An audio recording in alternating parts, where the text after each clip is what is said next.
Good afternoon, everyone, and welcome. I'd like to call this special meeting of the Bloomington City Council to order. Today is Friday, December 11th, 2020, and this is indeed a special meeting of our City Council. It is our annual legislative meeting where we meet prior to the legislative session with members of the Bloomington Legislative Delegation.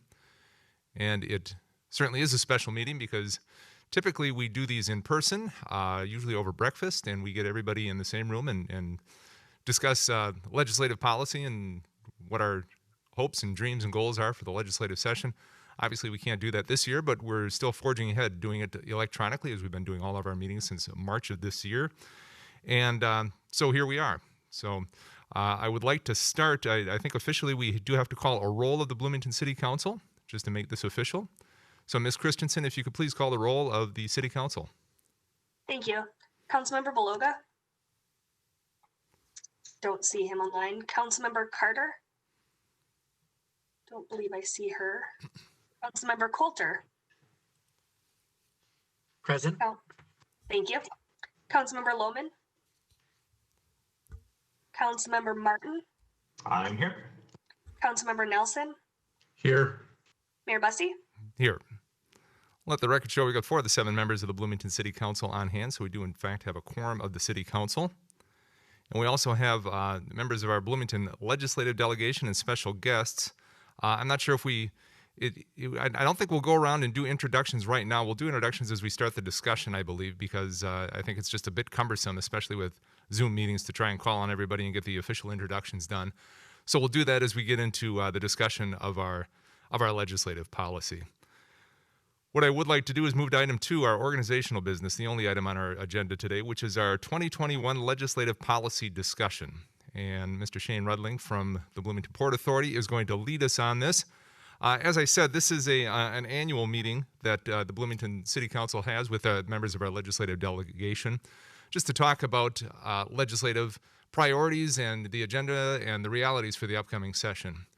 Obviously, we know that this session is going to be a unique one because of the COVID-19 and all of the issues surrounding it.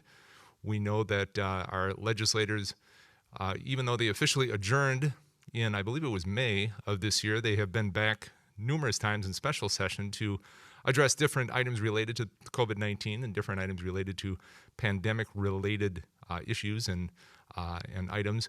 And so I know we have a lot to talk about, and I know that our legislative agenda has changed somewhat significantly to reflect that the realities of COVID-19. And this is always a helpful discussion. Just in general times, this is always a helpful discussion. This year, I think it's especially important. And appreciate everyone being here with us today. Appreciate the fact that we have such a strong working relationship between the City of Bloomington and our legislative delegation.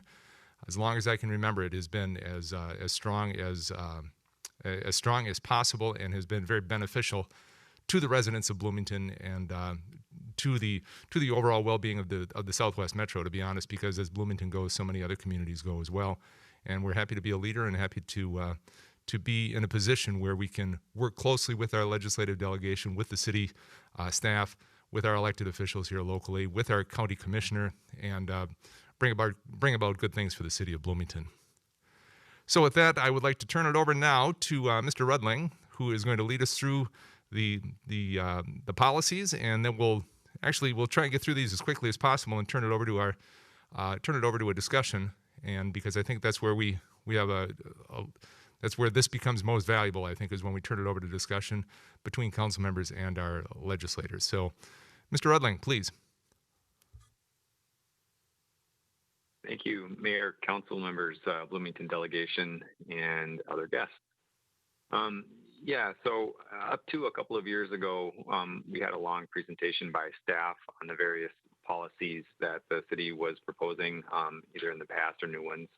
But what we switched to in the past couple of years is to move through our, staff recommendations on the policy document relatively quickly and, get to hearing from the legislators and the city council members so that they can discuss what's important to them for the upcoming session. And so we will do that relatively quickly to preview the active 2021 initiatives that we're proposing for 2021. Talk a little bit very briefly about the passive monitoring items kind of the policy statements that, you know, in case things come up during the session, we have a policy on a particular item, which that section continues to grow to cover lots of different things. And then this year we did add a new section. We're calling it On the Horizon. These are things that are perhaps not quite ready for inclusion in call it the active initiatives, but that may become important during the session, or you know, could be on the policy next year. And so that's a new thing that we'll talk about, and we'll get into that here in a minute. And then we'll turn it back over to the mayor so that he can convene a discussion with the legislators and city council. We also have Katie Sen, our state lobbyist, with us today, who can give her thoughts on the session preview, and then that will be it. So without further ado, I will jump into a few of the active initiatives. So this is a new section that we added after the policy was adopted earlier in 2020. We added this pandemic section for obvious reasons. And we've tweaked it a little bit for the proposed legislative policy document this time around. Most notably, the addition of the fourth bullet there to increase support for the local public health departments to support vaccination efforts. That's a very hot topic right now. Obviously, as the news of vaccines becomes, you know, the forefront in the news, and the efforts to, you know, in Minnesota to get people vaccinated, that's a huge deal. And so state and federal funding and help for that is a big need and a big topic right now. We continue to work to help businesses in need, but obviously the most important thing is the health and wellness of the public. And that's first and foremost what we want to work with the state of Minnesota on and have happen. The second one, related to the pandemic, is something that I think Bloomington hopes carries over after the pandemic, is the flexibility to do certain portions or certain meetings virtually. Certainly there's been a lot of bad things with the pandemic, obviously, but there have been a few things that I think we can carry over into the future. And so we support, you know, being able to use virtual meetings to allow flexibility for various reasons. Just a quick thing on the economy in Bloomington and the budget and things like that. This slide tells a big story of what the city council and the rest of the city has been going through over the course of the past 9 months. This only goes through October, but you can see lodging sales in 2019 in orange, and the lodging sales in 2020 in blue, and how bad it's been. And unfortunately, the November and December numbers, which we can see, but we haven't included in this graph because they're not fully public yet. They're just not good. The infection rate and everything else going on with the pandemic is leading to lower lodging numbers than we would like to see, and certainly riding our worst case scenario projections. So it's been a real challenge for us. I know lots of people on this call have been aware and involved in that process, but unfortunately things aren't going well right now. And then we know housing and homelessness is a very hot topic right now as well. Also relates to the pandemic, obviously, but was an issue that Bloomington was working on very actively before the pandemic, and has only become more important during the pandemic. And Bloomington now has a new HRA administrator, Erica Coleman, and she is going to walk us through some of these housing items. And so with that, I will turn it over to her. Erica?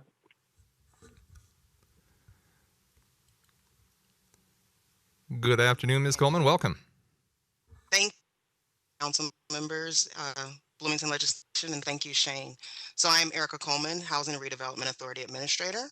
And so, as you know, with the what Shane's just gone through with the COVID-19 pandemic, it has highlighted some things. And so to continue the work, part of our active legislation is giving cities new funding tools to support programs, policies, trust funds, and matching funds that seek to address the affordable housing crisis through what we already do: redevelopment, rehabilitation, preservation, and new construction. Shane, you can move the slide. So this is some of the property that we have done of new construction and preservation. We also would like support of a statewide and or regional approach to addressing the needs of those experiencing homelessness or housing instability in a way that connects people with the resources they need. Shane, you can move the slide. And so this is just highlighting some of our housing stabilization efforts and some things that have previously been done, and then support the provision of additional resources and regulatory flexibility to prepare and to respond to the lifting of the eviction moratorium, which is extremely important at this time. Shane, you can move the slide. In addition, we have tax increment financing. And so we have a request that the legislature adopt legislation to create a redevelopment TIF district at 700, 750, 900 American Boulevard for a mixed-use commercial and housing project. Shane, you can move the slide. And so this is a rendering of where that is located, and then as well as what a project could look like in creating this redevelopment TIF district. Next slide, please. And then next we have the request of the legislature to adopt legislation to create a redevelopment or housing TIF district at 98th Street Station, at 98th Street and Aldrich Avenue for construction of a housing project and park and ride ramp owned and operated by Metro Transit. And so this is also showing a rendering and location of that area. Thank you. Thank you, Erica. And Thank you. And if I could just jump in for just half a second, Shane, I just wanted to welcome Ms. Coleman. I think, she's been on board. You've been on board for a while now. We just haven't had an opportunity to introduce you or welcome you formally and officially. So this is as good of opportunity as any. So welcome. Very glad to have you on board with us.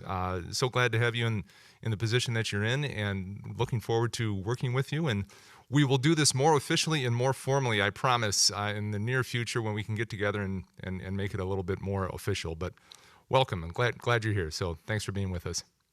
Thank you. I'm sorry, Shane. Go right ahead. Aaron, I was going to say a version of that. Erica's been with us for a little bit now, but not too long, and she's getting up to speed very quickly. We are happy to be working with her. And then the 8th item on our active list is construction sales tax exemption for Fire Station 4. This is a holdover from last year. This sales tax exemption was not included in the final tax and bonding bill that was approved over the extended legislative session in Minnesota, or sessions, I should say more accurately. And so that's something that we hope to have included. Passive monitoring, I'm not going to go into detail on the passive and monitoring list. Once again, these are policy statements. There's dozens of them, and if legislators or council want to talk about those, we're happy to engage on those. And then there's this new section called On the Horizon. It has 2 subsections, bonding and international events. The bonding for the Bloomington Center for the Arts is a holdover from the pre-pandemic policy for 2020. And then there's a new one, the Bloomington Ice Garden, which Parks and Rec Director Ann Catcher will talk about here in a second. The last one is Expo, which I can talk about after Ann is done talking about BCA and the Ice Garden. So I'll turn it over to Ann. Hello, everyone. As Shane mentioned, my name is Ann Catry. I'm Bloomington's Parks and Recreation Director. As the city works to respond to the COVID crisis and financial impacts that COVID has caused our residents and city operations, we have 2 projects that we're proposing that are on the horizon for when we're ready to move forward with facility renovation and expansion projects. First, a project that you're already familiar with, the Bloomington Center for the Arts expansion. 16 years after it opened, the Center for the Arts is bursting at the seams. An expansion of the center would leverage the facility's resounding success as a regional destination for arts and audiences. It would also foster greater engagement in the arts in a prime and increasingly diverse suburban setting. Shane? The Center for the Arts expansion includes a state-of-the-art concert hall with seating for 300 to 500 people, retrofitting the Schneider Theater to improve the quality of the live theater experience, rehearsal space designed to accommodate large bands, orchestras, and choirs, an enhanced entryway with improved accessibility, and secure equipment storage and support space. Shane? The next project on the horizon is the Bloomington Ice Garden Modernization Project. This project provides an opportunity to update and improve one of the most historic and storied ice arenas in the state. The Bloomington Ice Garden, affectionately referred to as BIG in the skating community, originally opened with one sheet of ice in 1970, rink number 2 opened in 1975, and rink number 3 opened in 1993. The additions over time have created many functional and operational challenges that need to be corrected. BIG is home to the Bloomington Jefferson High School boys and girls hockey teams, the Bloomington Kennedy boys hockey team, the Figure Skating Club of Bloomington, and the Bloomington Amateur Hockey Association. But over decades, BIG has hosted thousands and thousands of skaters from Bloomington, the metropolitan area, the state, and skaters from across the country. BIG rents approximately 9,000 ice hours every year and hosts 22 tournaments a year, making it one of the busiest facilities in the state. Shane? Critically, this modernization project would replace the refrigeration system, which is powered by R22 refrigerant, which has been phased out nationally due to the concern over the depletion of the ozone layer. Starting in 2020, the production and importation of R22 is banned. Refrigerant that has been recovered, recycled, or reclaimed is being allowed to service existing systems. In addition to being bad for the environment, the cost of R22 is likely to increase exponentially as supplies are depleted. The modernization of BIG would also potentially update many major mechanical systems and renovate the west side of the building, including widening the lobbies, providing new ticketing areas, offices, concession stands, meeting rooms, and restrooms. This project will also address ADA accessibility challenges with the facility, including elevators to get guests to viewing areas for all 3 sheets of ice, and provide ADA accessibility to older locker rooms and restrooms between rinks 2 and 3. The Olympic sheet of ice on rink 3 would be downsized to NHL size, and consideration is being given to the addition of new high school locker rooms and a dedicated dryland training area for the facility. Thank you. Thank you, Ann. And the last thing on the horizon list is Expo 2027. So Bloomington continues to stay engaged with Expo Minnesota USA and the effort to bring Expo to Minnesota.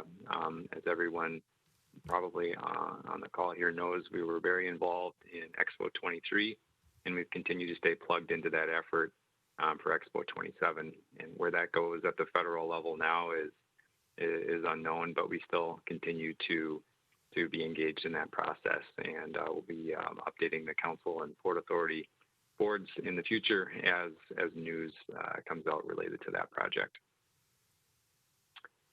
And with that, Mayor, I turn it back over to you.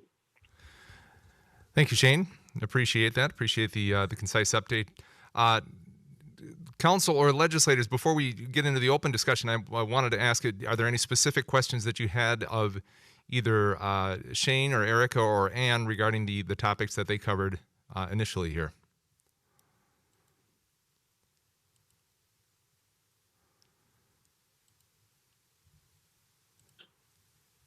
All right, I don't see any hands going up. So what I'd like to do now is introduce and welcome our Bloomington legislators and turn it over to them and turn it over and have you, if you would, please go over your thoughts, your opinions on the upcoming legislative session. Talk a bit about your priority agenda items for the upcoming session, and talk about how we could continue to work together as a city and as a legislative delegation to advance not only the city's legislative agenda, but yours as well, how we can help you as well as you can assist us with different things that we have in mind. So if we could, I'd like to start, if we could, with our senators and start with Senator Melissa Wickland. Good afternoon, Senator Wickland. Thanks so very much for being here with us this afternoon, and welcome. Well, thank you. Thank you, Mayor Bussey, and thank you to all of the council members and staff for having this opportunity for us to hear about your priorities and what you are looking at going forward and experiencing right now due to our conditions with the COVID pandemic. It's really a great opportunity, just a month or less than a month before we start session to be able to hear from you, kind of what's going to be coming up for you and what you would like us to assist with this year. So for me, we haven't received committee assignments yet. That's a work in progress, and so I'm not exactly sure which committees I'll be able to be on next session, but my priorities definitely are to continue working on addressing the pandemic and the ongoing kind of economic impacts and impacts to our systems in the state, and hoping to, if possible, we have a special session coming up on Monday. I'm hoping that will be an opportunity for us to address some really key needs that both workers and small businesses are facing right now. But that isn't all finalized yet. Some specific areas that I'm interested in continuing to work on is healthcare, looking at the impacts of the pandemic and how we want to ensure that Minnesotans stay healthier, and get back to good health. Public health, I would be interested certainly in continuing to work with Bloomington and understanding what the needs are for our public health system in Bloomington. Specifically, if there's any more information about the vaccination process that you'd like to talk more about, I'd be interested in hearing more about that. In terms of the budget, we will be putting together a budget for the next biennium coming up, and certainly priorities for me are to see that we continue to address education from early education through higher education in a substantial way.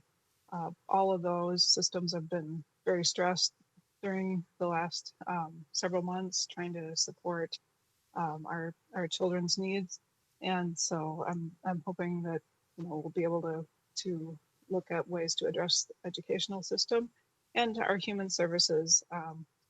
It's a priority for me to try and protect the programs that are addressing the needs of those that have been most impacted by the pandemic, those in lower income, lower wage jobs, and those affected by the health or impacts to their health. I think that one thing we will be trying to look at early on will be to see what areas we have waivers or policy changes that we made during the pandemic that we would like to see continue on, because some of them have been very positive where they've affected, for example, we've made some waivers for childcare providers, and I'd like to see in telehealth, for example.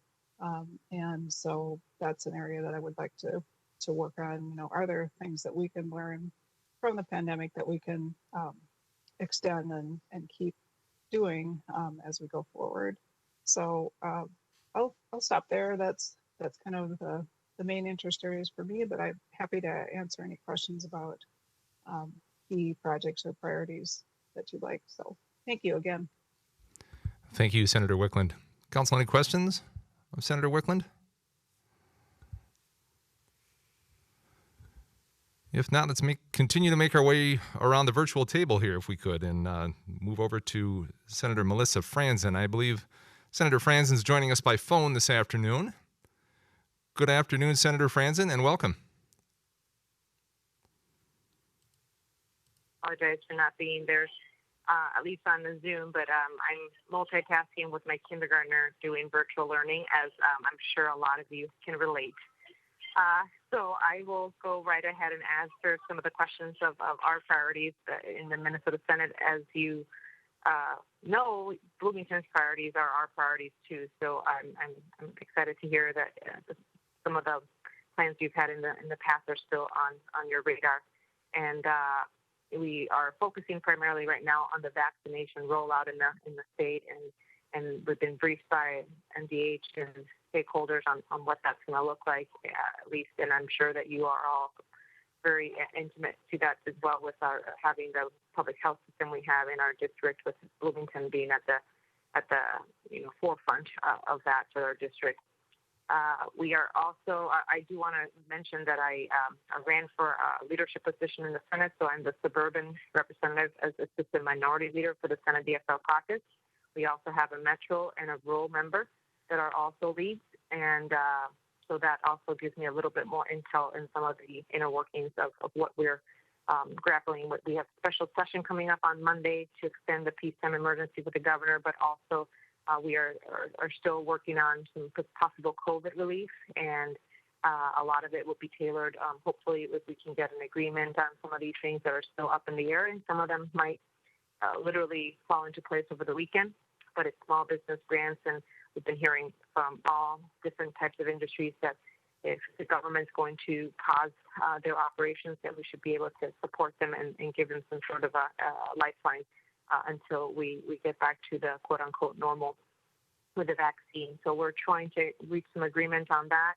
I've been also leading on the child care 2-month extension, which is the administration's proposal to move forward with Governor Walz, trying to give child care providers an extension for the next 2 months of the COVID relief, because as you may know, at the federal level, the money that we got from the CARES Act expires at the end of this year.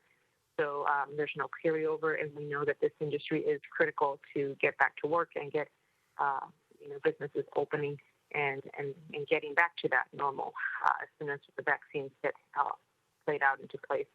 The other piece that it also into place is what's happening at the federal level. So we're watching that closely with our federal partners, and I'm sure you are as well, to see how what that next package of COVID relief from the federal government would look like, and how that could also fill in some of the gaps that we might be experiencing with our budget deficit. Although we have a little bit of a better news about our budget situation, but still we are still very cautious about our spending and what the next biennium budget is going to look like. So from a purely administrative standpoint, we're looking whether we're going to be continuing to be meeting virtually like we are here today, but also balancing a budget and setting a budget for the next biennium.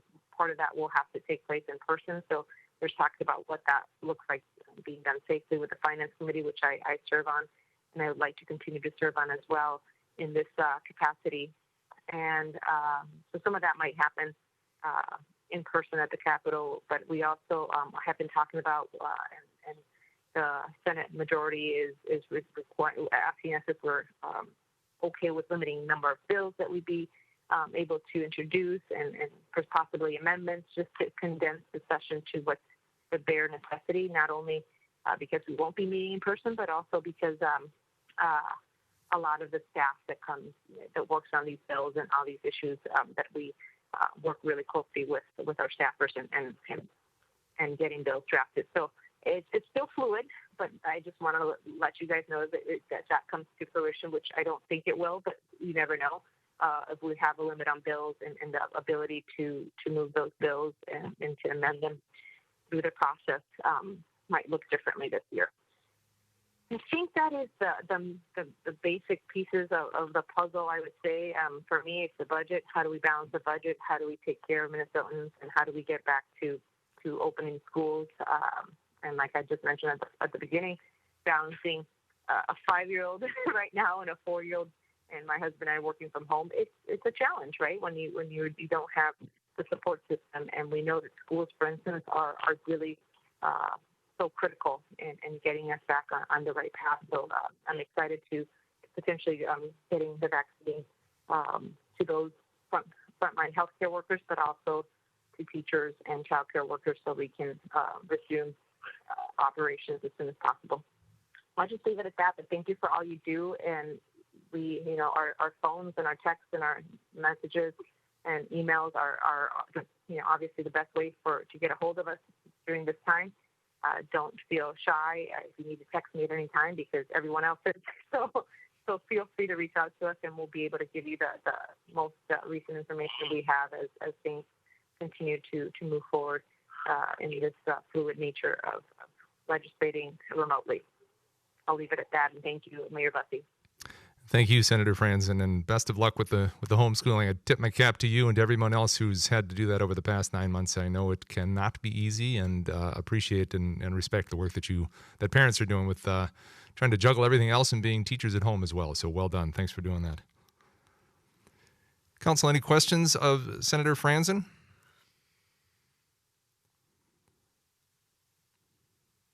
I would like to make note that we have now been joined.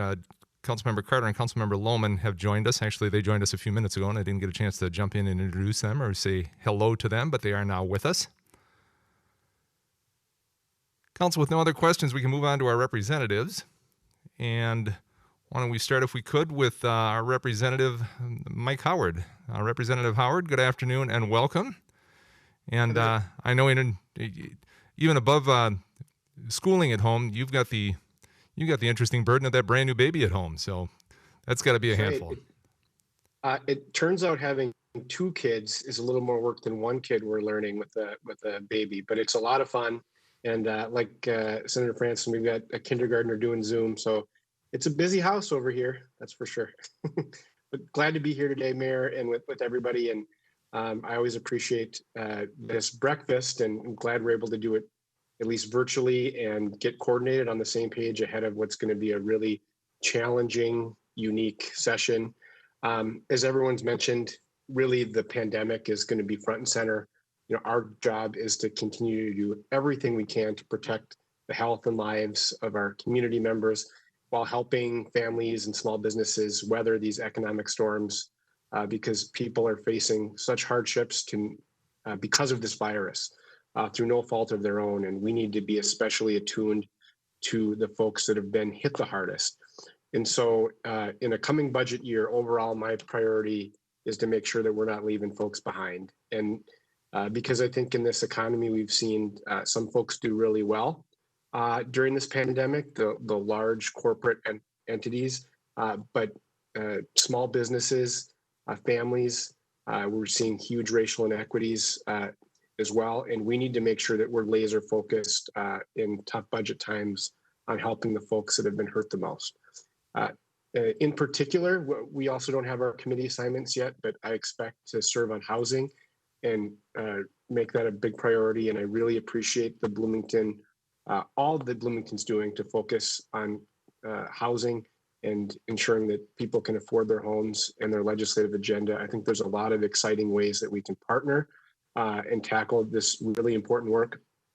In the meantime, I'm working and hoping that we can approve some housing assistance because folks face a cliff at the end of December in terms of housing assistance, and the need is so great. And the other piece, we're under an eviction moratorium, and folks are worried that we'll see a wave of evictions after the moratorium is lifted.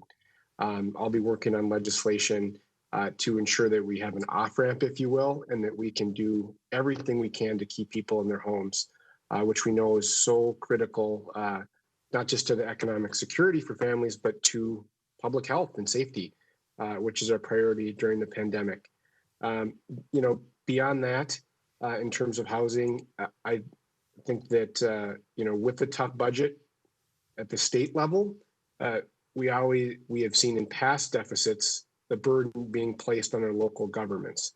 And I want to make sure that we don't do that again and we learn from past mistakes. And clearly cities and counties have stepped up during this pandemic to provide services to our community in unprecedented times. And so another priority is to make sure that we're working together to make sure that at the state level, we're providing the support that the city needs and our community needs. And so I'll stop there and look forward to the conversation. Would be happy to answer any questions as well. Thank you, Representative Howard. Council, any questions of Representative Howard?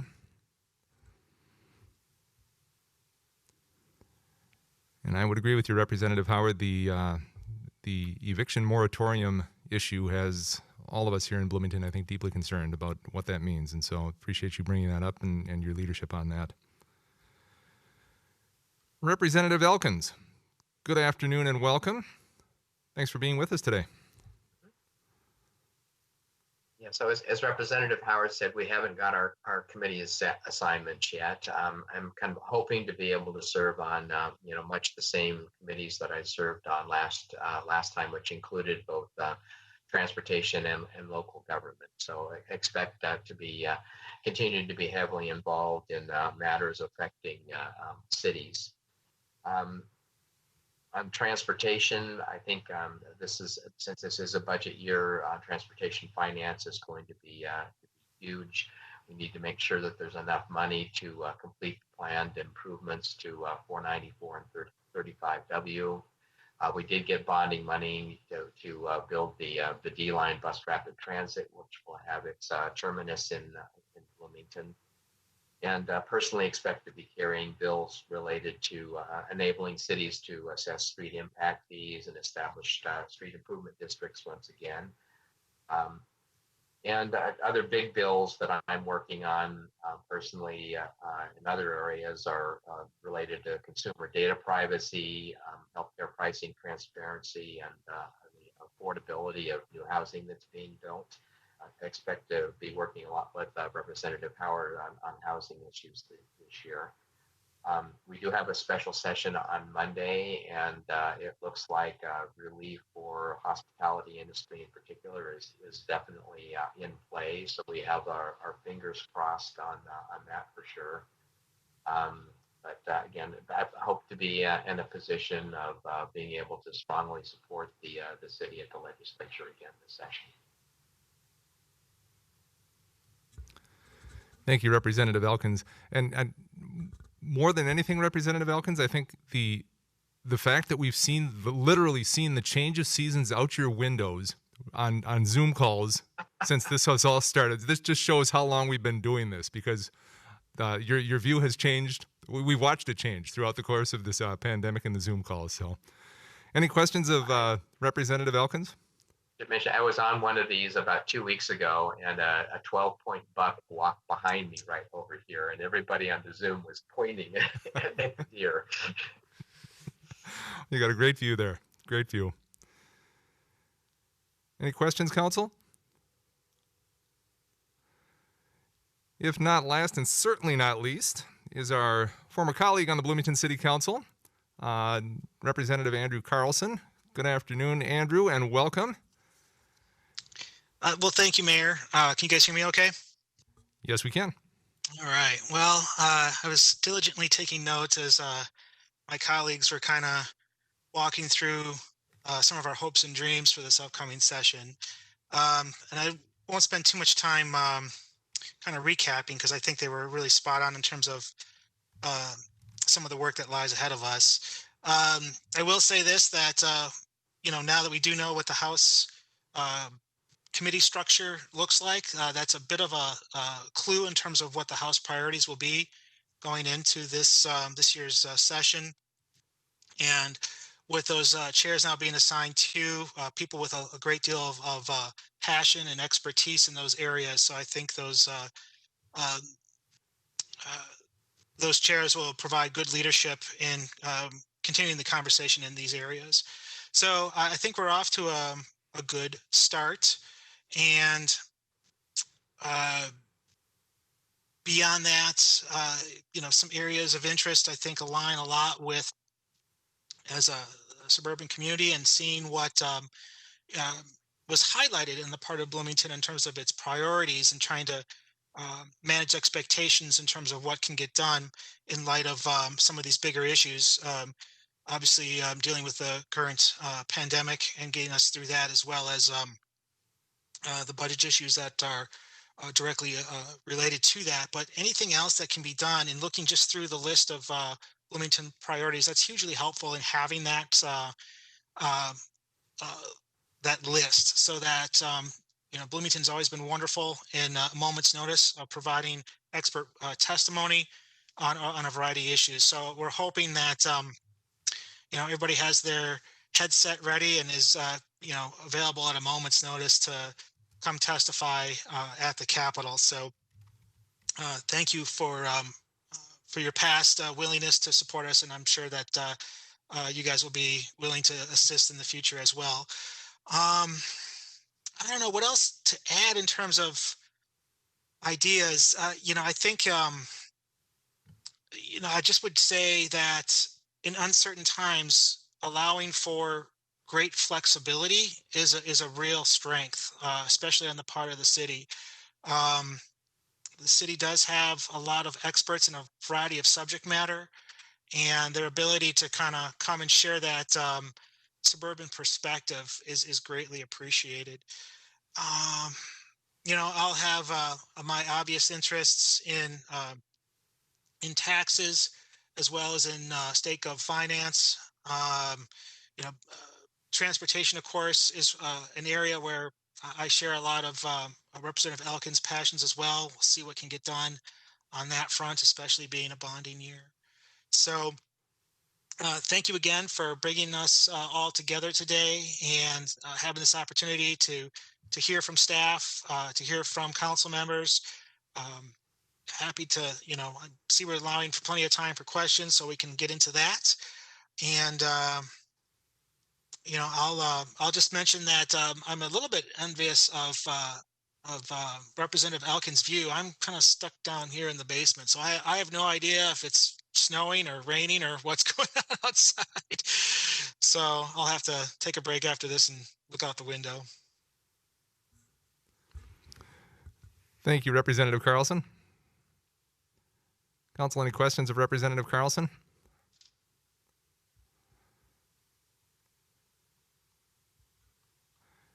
Before we get into councilmember comments and priorities, I want to deviate just a little bit because we have a couple of our other representatives here, both at the county and at the metro level, and I wanted to give them an opportunity to chime in and bring forth any comments that they would have on policy issues from their perspective. We're joined today by our Hennepin County Commissioner, Debbie Goodell, and as well as our Met Council Representative, Molly Cummings. And so I'd like to invite both of you to talk to us for just a minute here. We'll start with Commissioner Goodell. Anything from the county level that we need to keep our eyes out for or be aware of? Commissioner? I think, thank you very much, and it's really nice to be invited to speak. I did want to say that I'm optimistic about the Southwest Light Rail and a lot of the transit work that's coming up. So things are going well, and so in a lot of ways, things are ahead of schedule. So that's really nice to hear. On the other hand, the homeless issue is something that you brought up, Mayor Bussey, right at the beginning, and then through some of your poly stuff working on the housing and the homeless issue. That's something near and dear to our heart as well. We will continue to stand up hotels. However, it is not a line item budgeted in our Hennepin County budget. And so again, like many things you're talking about, the need to help people, that's foremost in front of us as well. And we cannot just turn those people out. So we are standing those up, and we are hopeful that there will be packages either through the state, the federal, or both that will help us succeed at keeping those people relatively housed well until we can find them more permanent and sustainable housing. So that's a really big issue for us. We too are planning for the possibility of that moratorium being lifted at some time and there not being enough funds to help people out. We are looking at a strategy of how we might help folks to keep them stabilized in their houses and work with landlords and those kinds of things. That is why when we had our dollars, we put them not only to the people who are renting or the mortgage holders, but also to landlords for people who just didn't have the wherewithal to be able to apply or had inability to apply for those funds. And we are hopeful to give away every single dollar that we have. We also have given a lot to our smallest businesses as well, and especially our minority businesses, because they have been highly impacted by this.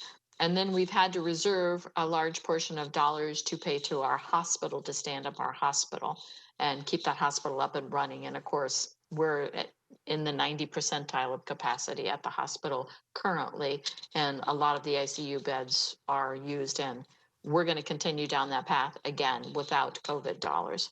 And so just like you are, we're all trying to hold up this economy.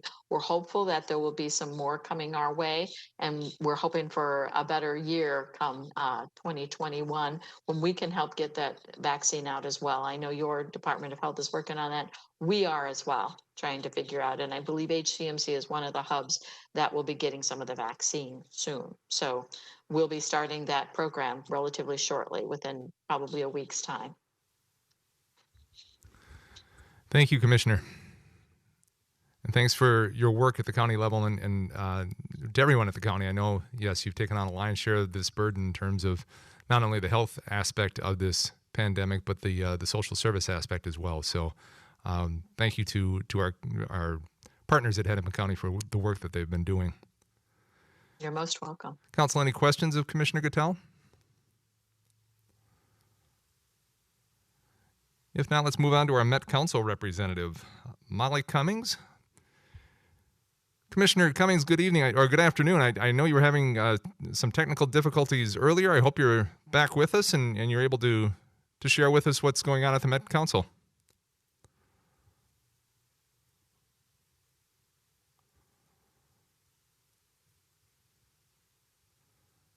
We're not hearing you, Molly. Are you, perhaps you're muted, or is there a technical issue once again?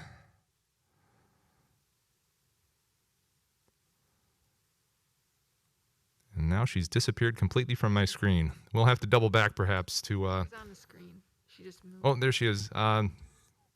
Commissioner Cummings, are you there? We'll see if we can get that straightened away and come back to Molly. So what I'd like to do now is basically, in the same vein, is to go around with council members and give them an opportunity to talk about what they see as concerns, what they see as priorities, perhaps issues that we're going to be facing, not only as a council, but as a city and as a state, and how we can continue to work together on all of those issues.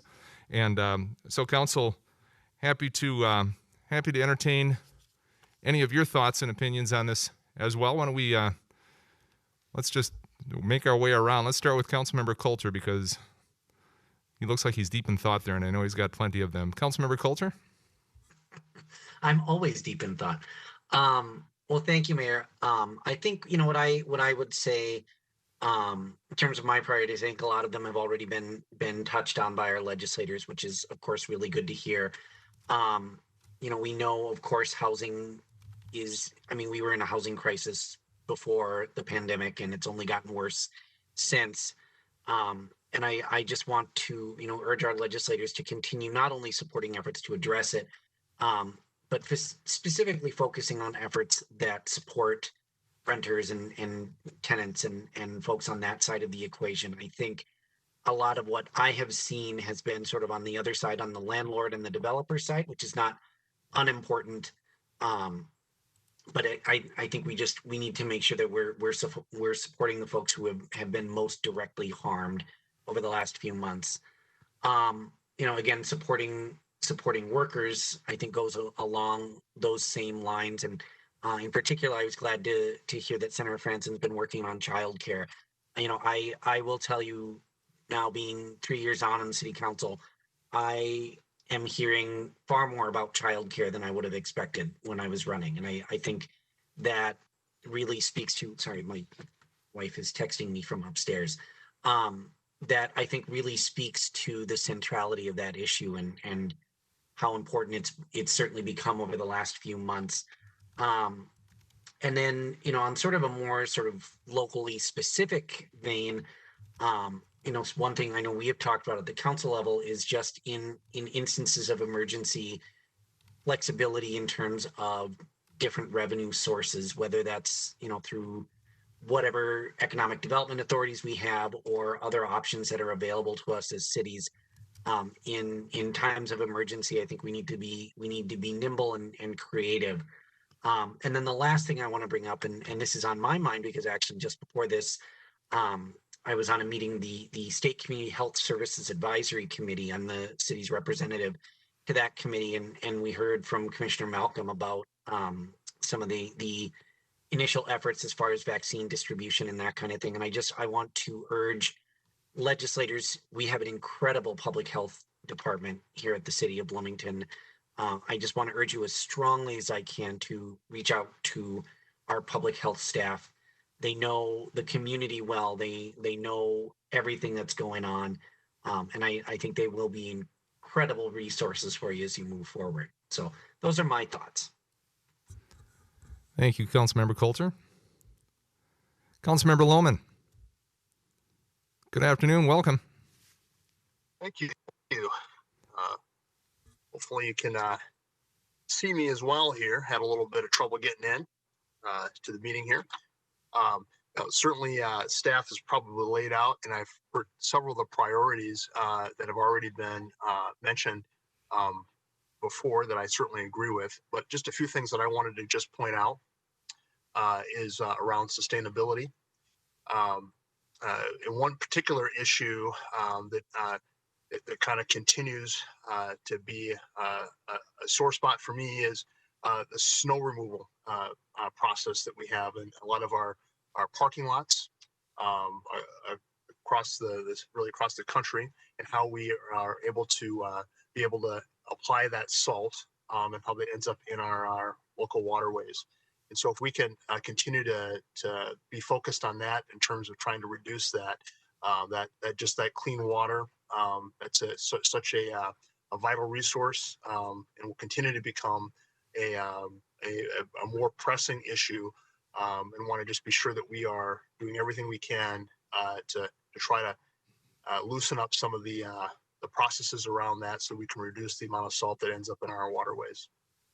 Next, certainly would like us from a sustainable standpoint to as we've listed in our priorities here, support the prohibition of landfill placements or expansion in environmentally sensitive locations. Want to just be sure that we're taking care of that and doing everything we can do around that to just ensure that we're placing those landfills in places that make the most amount of sense across the state. Certainly, our next generation, kind of moving on to sustainability. Certainly, we do a lot of these things around sustainability for our next generation. Just want to make sure that we are continuing, as I know our delegation and at the county and really at the Met Council are certainly focused on this. But we certainly have an educational gap, and we just want to just be sure that we're ensuring that we're doing everything we can around that financing for our next generation. For those of the folks who are going to help continue to make Minnesota a unique and great place to live. With that being said, certainly I agree with the rest of my colleagues around what we're doing around COVID and the gaps that are there, just making sure that we're able to, no matter who you are, able to get access to that vaccine, so that we're able to participate in the economy and to be able to fully participate in the great future here in Bloomington and Minnesota. And finally, just our priorities around public safety, just making sure that every individual that's living in all of the communities across the country are treated equally, and making sure that our officers and peace officers get the proper amount of funding and the proper amount of training that they need to be able to really execute the laws and things that we create under the Constitution. Just making sure that we are just focusing on that and making sure that everything in that public safety, that structure is working the way that it should. Thank you. Thank you, Councilmember Lohman. Councilmember Nelson. Yeah, thank you, Mayor. I'll be quick. I just got a couple of things to add on, but I think it's been recognized that the top priority is just taking care of those that have been most impacted by the pandemic, making sure people have housing continuity, that businesses are able to sustain through this period. And it seems like our legislative delegation is on board with that. So thank you. Housing was mentioned earlier. The only thing that I would add to that is a conversation the council has had repeatedly is how we can get more ownership opportunities, particularly for our BIPOC community, and taking a look at some of those things, the barriers to that, whether it be the statutory warranty on some of the manufactured houses, some of the cost structures, things of that nature, I think is important to continue to look at. Transportation was mentioned quickly. Obviously, the 494 project is a big value for the community. Keeping that going, finding funding to get the whole project done. If I understand correctly, some more funding came through for a portion of that recently, so that was good news. Um, just so our legislative delegation is aware, they probably are. The city council in its budget made changes to the deputy registrar, and we are hoping that that may be something that could be taken over by a private enterprise. There's much process to get through. I don't know if there's a role for our legislative delegation, but just to make sure it's on the radar to help that with our community and finding a way to financially sustainably provide that service. And the last thing I'd like to mention is just we hear repeatedly from people throughout the community in our surveys the importance of our natural spaces, many of which are regional in nature, and finding funding to maintain or restore them is a really high priority within the community that I think we need statewide help on as well. So that's what I would mention. Thank you. Thank you, Councilmember Nelson. Councilmember Carter. Thank you, Mayor. So I will just chime in to say that I agree with so much of what my colleagues on council have said already. Obviously around the issues of affordable housing and homelessness, transportation, supporting our small businesses. So I'm not going to repeat what has been said and what's on our agenda. But I do want to point out, I guess I just want to elevate a couple of things. We had a convening, I think last week or the week before. Time is kind of blending together now around the homelessness issue. And it was a really great example of, something the mayor has been talking about for over a year now, and probably for a lot longer than that, around alignment and partnership. And so I just want to, I think this is a great convening that we have every year, and but really want to make sure that we're really leveraging the relationships that we have to really, magnify the impact that we can have for people who are really suffering during this pandemic. And so with that, I will move on to the issue of vaccines. And I think like so many others, I'm so excited because it finally feels like there's a light at the end of the tunnel in terms of getting vaccines out into the community. And so it's another area that I hope that there's really strong partnership between the state and our local public health, particularly as it relates to reaching out to BIPOC leaders in our community. Obviously, there are a lot of trust issues as it relates to healthcare broadly, but specifically vaccinations in many communities of color. And so just want to make sure that we're being really intentional about that and strategic in how we leverage those relationships and support our community members. The third thing that I will bring up that hasn't been addressed yet is the issue related to tobacco. And so this has been something that's come up on council many times over many years. And so as much as our state reps can really support the work to, really protect, especially our youth, from the harms of tobacco. And now that we're seeing this super strong connection between COVID and tobacco and, the really intensive impacts that COVID is having on people who have been tobacco users. It makes it even more important, even more critical. And so, I would say supporting that flavor ban at the state level, as well as supporting funding for tobacco cessation programs and prevention programs. The last thing I will add, and it's already in our agenda, but I think it's really important to call out, is to really protect SHIP funding, which has been critical for local public health in a lot of the food security and active transportation work that we've been able to do. So those are the things that I would mention that haven't been mentioned by my colleagues, all of whom I really strongly agree with. Thank you. Thank you, Councilmember Carter. And Councilmember Martin. Thank you very much, Mayor. And thank you, everybody on the delegation, county, Metropolitan Council for being here. This is a really appreciated opportunity in the craziness of 2020. I'll echo the comments about continuing support on that 494 work, but I also want to highlight what we've got both from Metropolitan Council here. Just continued investment and work on the Metro D-Line, Orange Line bus rapid transit, especially around a lot of the transit-oriented development that we're trying to do in some of those areas. As Steph mentioned it with a couple of the TIF districts we had highlighted, I guess it would be at the state level. not only are these huge opportunities for us to welcome families and folks of all backgrounds to be able to put down some roots in the city, but just the broader ripples that can spread in some of our aging neighborhood commercial nodes for broader redevelopment, for making things more pedestrian friendly. Projects like this really cascade in a pretty cool way, as we all know.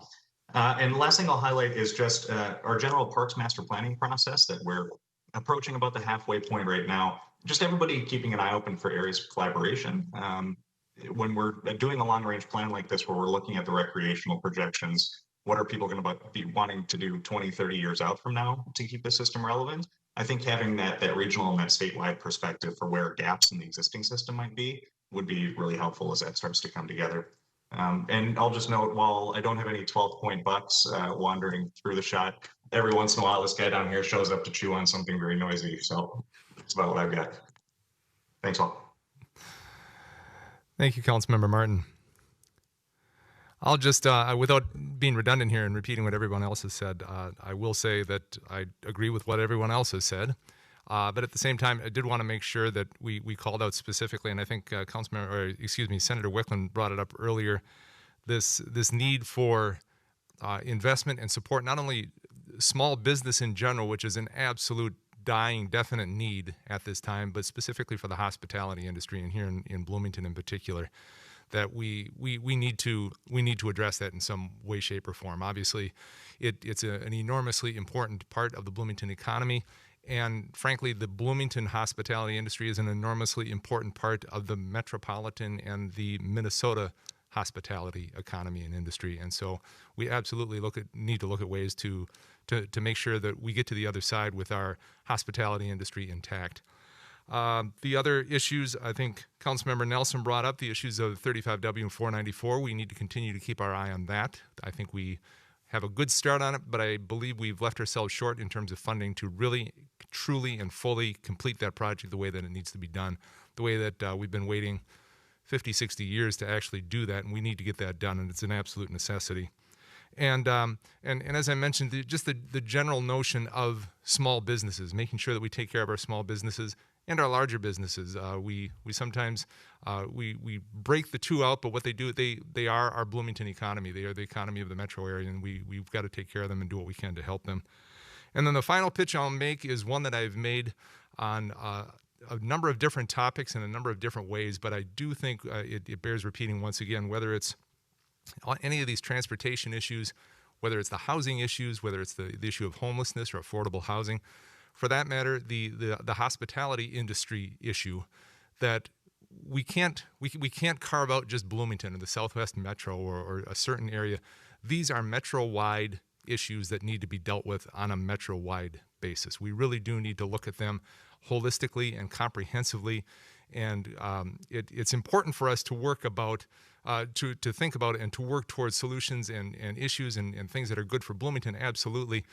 But to do so in a bubble or to think that we somehow work in a vacuum is absolutely incorrect, and we all know that. And we need to work in a way that we look at these problems comprehensively. And I know that our legislators do just that.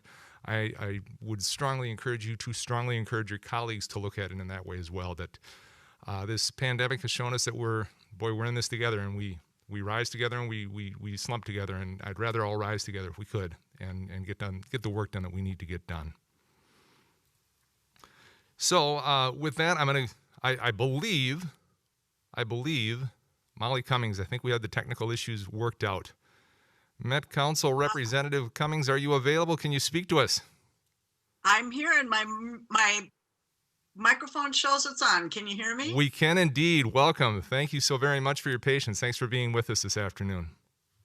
Thank you, Mayor, and I'm sorry for my technological issues. Believe me, it's been all day long, so I'll keep my camera off in the hopes that I can get through some remarks here. Thank you very much for inviting me, and it's a really important meeting, and I appreciate hearing everyone, so thank you. As far as the Met Council goes right now, the legislative proposal process, of course, is still in process, so we don't really have any specific proposals to report on as of today. We will likely continue to pursue authority to create an administrative citations program for fare enforcement. This would be a continuation of the conversation that started from the 2020 session. We were really excited, of course, that the October 2020 bonding bill contained funding for some of the Metropolitan Council priorities and initiatives. There was $55 million for the Busway Capital Improvement Program to fund both the D and B line.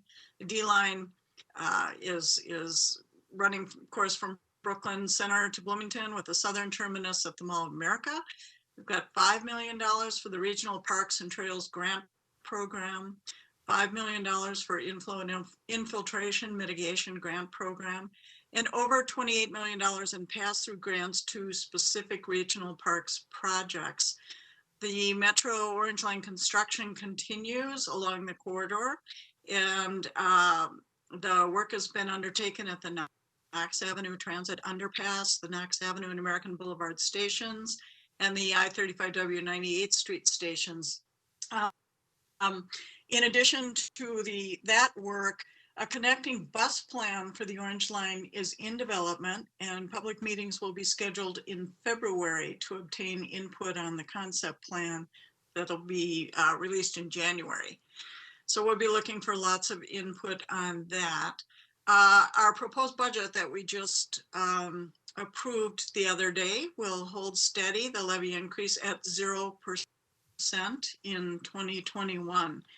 A couple of other things. The governor assembled a blue ribbon panel to review the operations of the Met Council, specifically as it relates to process, MPO, the makeup of the council, and its work as a transit provider. They just wrapped up their work and will be presenting a report to the governor by the end of this month. That's the goal. There weren't any major changes that have been proposed. I think that it looks like the appointment process there would be some recommendations perhaps for tweaking that process, but not much appetite for having Met Council representatives also be elected officials. Staggered terms, which comes up fairly regularly, came up again, and that might be something that will be considered going into the future.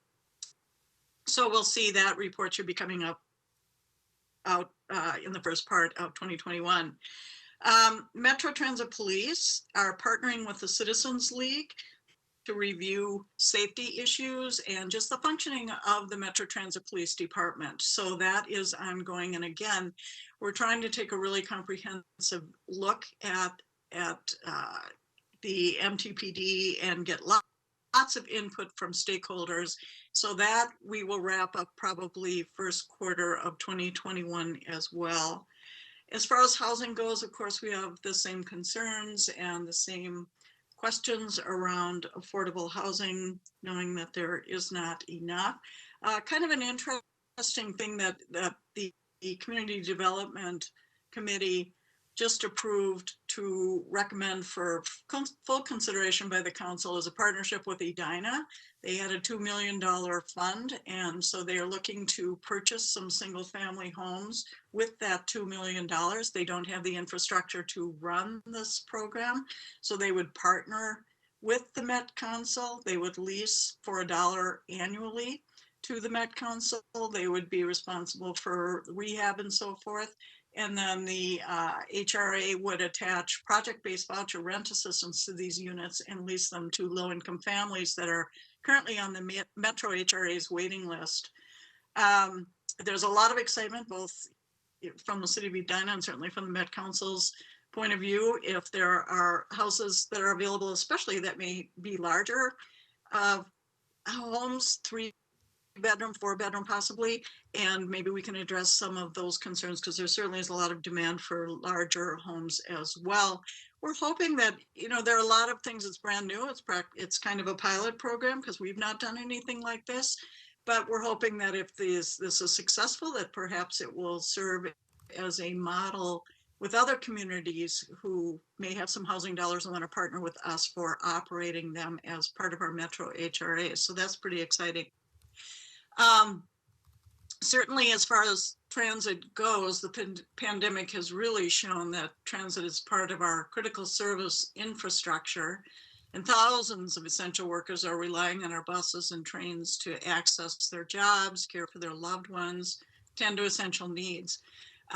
We've had a lot of lapsed ridership, but we are hoping to and actively working to get them back on transit as soon as it is safe to do so. We continue to ask for essential trips only. And 40-foot buses have a 10-person maximum, and the larger buses have a 15-person maximum currently on ridership.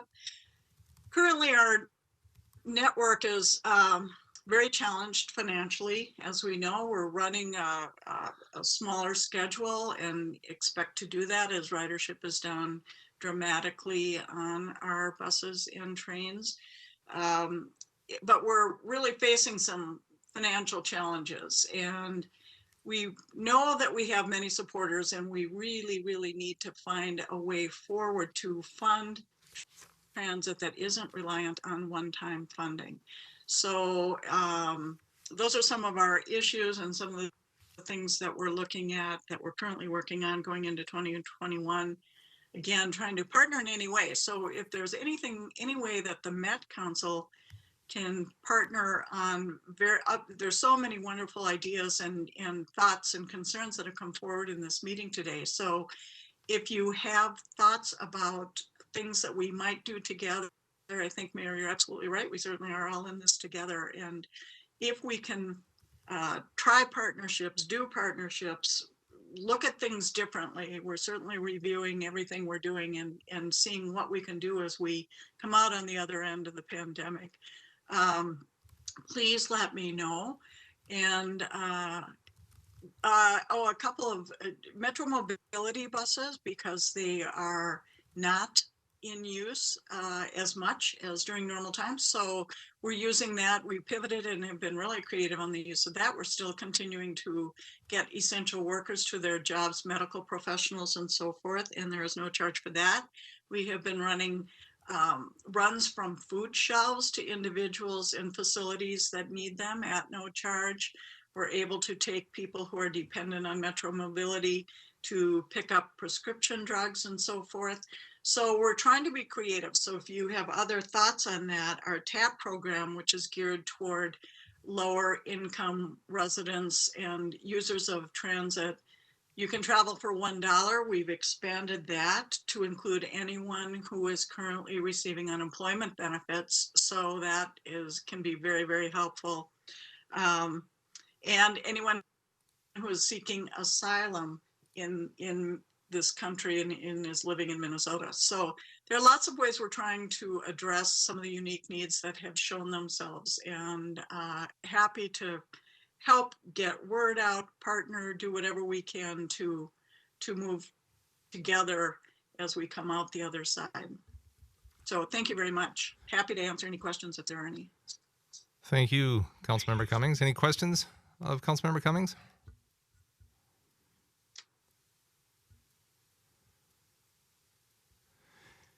If not, in addition to the elected officials that obviously advocate for and speak up for the needs and the issues in Bloomington and throughout the metropolitan area, we have folks who work on our behalf at the Capitol, both specifically for Bloomington and for cities in general, and for metropolitan cities and for Minnesota cities. We were joined earlier by Gary Carlson from the League of Minnesota Cities. He unfortunately had to step away, but I would like to, if I could, turn it over, and if we could hear from a couple of our representatives. First of all, from Messerly and Kramer, Katie Sen, who represents the city of Bloomington at the state capitol, and then Patty Nauman, who is the executive director of Metro Cities. So, Katie, good afternoon. Welcome. Thanks for your patience, and thanks for being with us today. Thank you, Mayor. It's great to be with you all. I just have to start at the top by saying that you all are very lucky to have the public servants working for the city that you have, which I know you already know. Jamie and Shane are on speed dial, and we had a long summer of special sessions monthly on issues related to the city. And the mayor as well, between executive orders and curfews and stay-at-home orders. I know there was a lot of contact from the governor's office and the state, and sometimes at weird hours and sometimes with not much notice. So thank you to all of you It's you just have a. I think that the people who represent cities would agree that Bloomington has a very sophisticated and savvy staff, and we're often called upon to testify and weigh in on bills for that reason. So it sort of magnifies your presence at the Capitol in a really good way.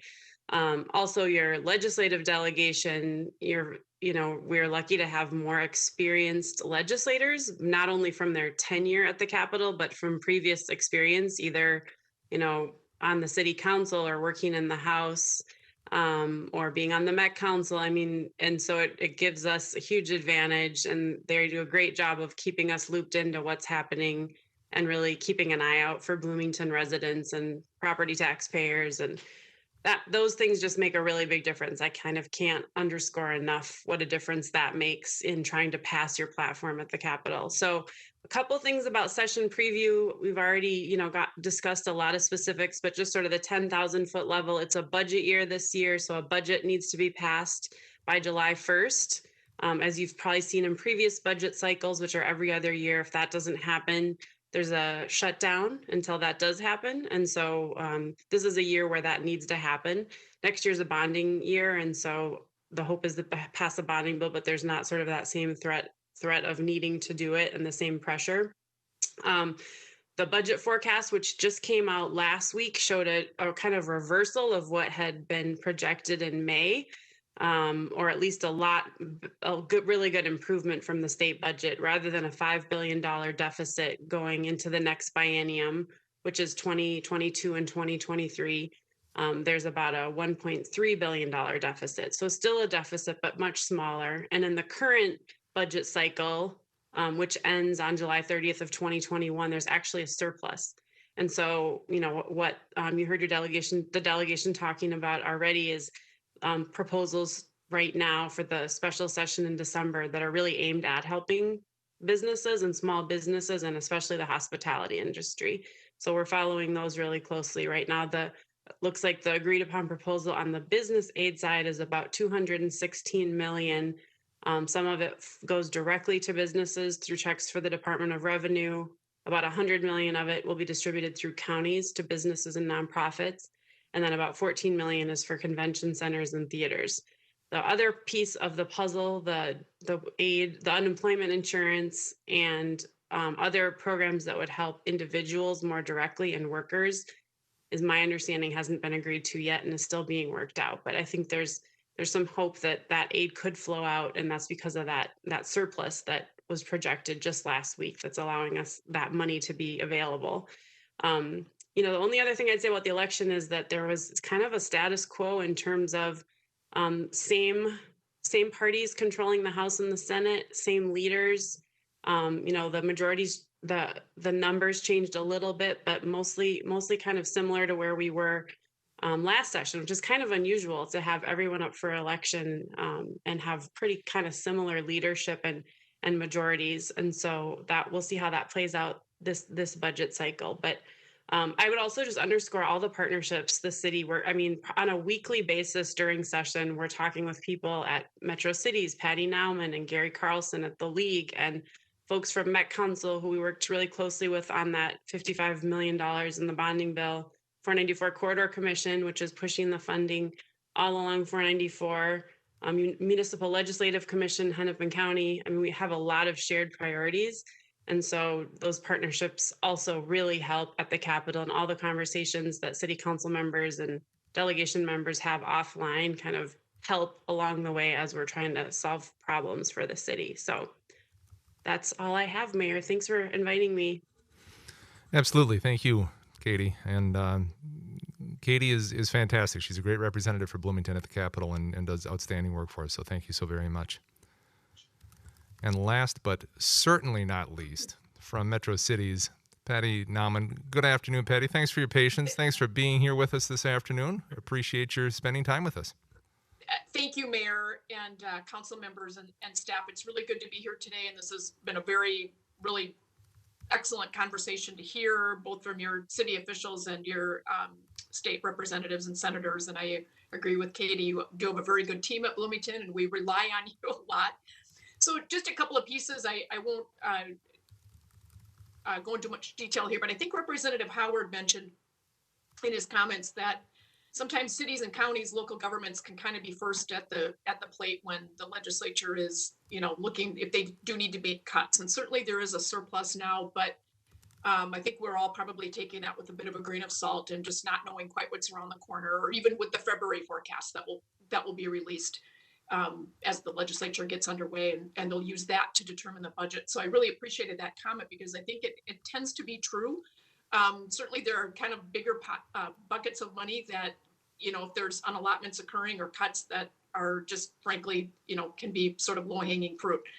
I do think, so we will be certainly watching for any of that, watching those discussions very closely, and certainly working to defend the aids that cities get, whether it's local government aid. I know your city doesn't get LGA, but things like MSA, things like protecting fiscal disparities, making sure city fund balances aren't on the docket for some sort of activity. And also working with, and your city's been very good at this too, is just working that we may need to find some creative solutions with the legislature as cities do continue to respond to the pandemic, whether it's revenue loss, probably revenue losses, of course.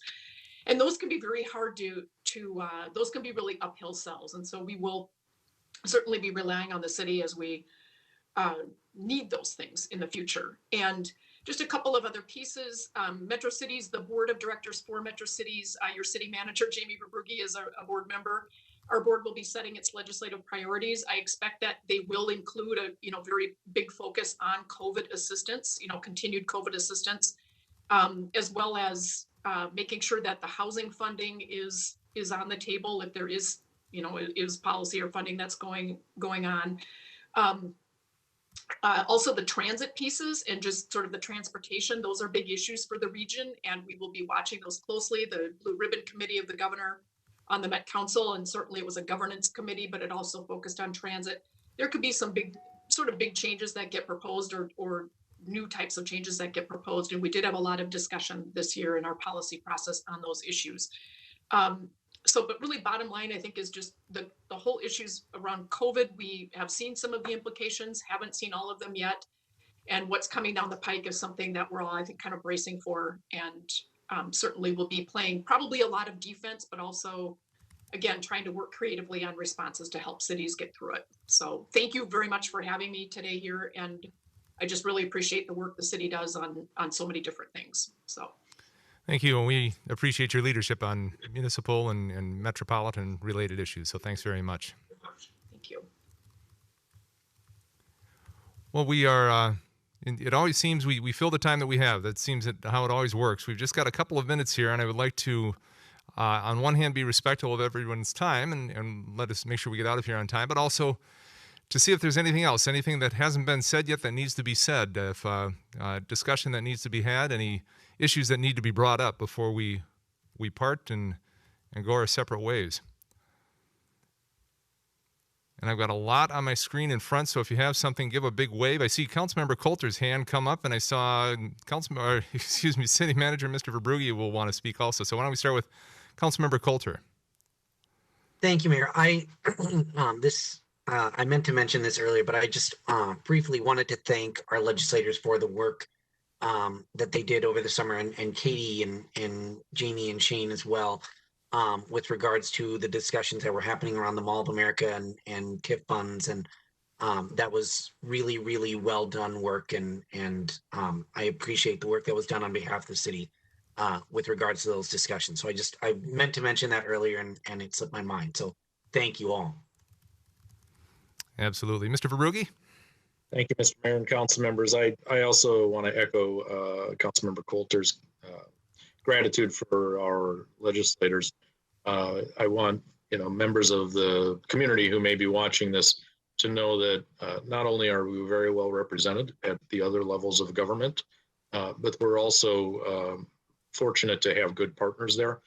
For their part, the legislators are wonderful about making themselves accessible. We regularly have meetings where Shane and Katie and I have to round them up on relatively short notice to walk through issues. They've always been very open and giving of their time. And for Commissioner Gattel and Met Council Member Cummings, we have a regular monthly standing meeting with staff and Molly and Debbie to walk through issues of interest between the city and the county and the Met Council, which are many. So certainly appreciate that open line of communication that we have. And I think all of that together makes us much more successful advocating for not just our legislative platform, but in the broader sense for the interests of our community, both our residents and our businesses, to make sure that Bloomington is almost always at the table when significant discussions are occurring. So again, thank you to the legislators and Commissioner Gattell and Councilmember Cummings for being here. And I also have to acknowledge the work that Katie does. She's fantastic working with us, and Patty and Gary are both fantastic advocates for cities, but also really good about making sure that Bloomington is included in those conversations. So for our council members, rest assured that there's a really good working relationship here. And I think that we're very fortunate amongst our city colleagues to have that kind of an operating environment. So thank you, Mayor. Absolutely, and couldn't agree more with everything Mr. Verbrugge said. Not only just an excellent working relationship, but excellent people to work with as well, who are really good at what they do. So thank you all so very much.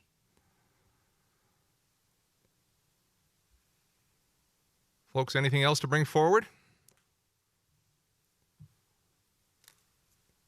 If not, I want to thank everyone for spending this 90 minutes with us on a Friday afternoon in December. I know schedules are difficult and issues are many and priorities are tight, so I appreciate the fact that you took your time to be with us today. I really do.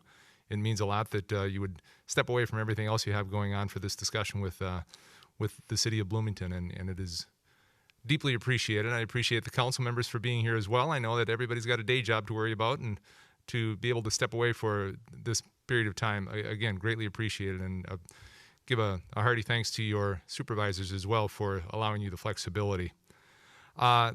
If there is nothing else, I just want to finish by saying, again, heartfelt thanks to everybody for the work that we do together and the work that you do individually for what we're trying to accomplish at the city level, at the county level, at the regional level, and at the state level.